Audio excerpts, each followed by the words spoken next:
This is Pycnanthemum tenuifolium, grass leaf mountain mint. This is a great little native plant. This is native from central U.S. all the way to the East Coast, up and down, probably all the way down into the South. This is a great plant. It smells wonderful. It's a mint. It's in the mint family. Deer don't eat it. Rabbits don't eat it. Groundhogs don't eat it. So it's a really good plant. It's easy to propagate, but unfortunately I put it in the wrong place.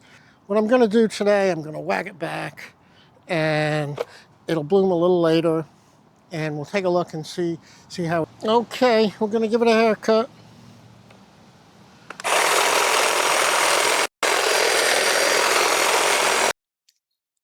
Here it is, June 29th.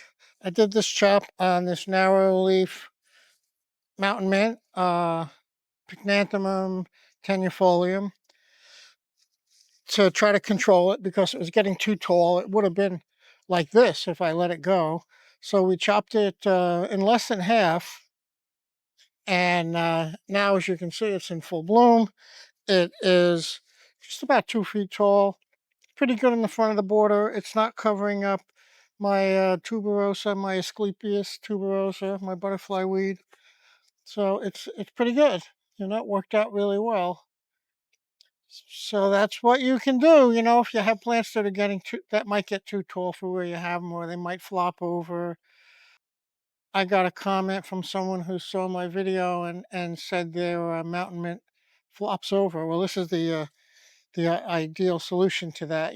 Just cut it back and let it come again. So probably would have bloomed a week or so earlier, but it's pretty much on time. I have other ones in my hill garden that I didn't chop back, and they just started blooming too.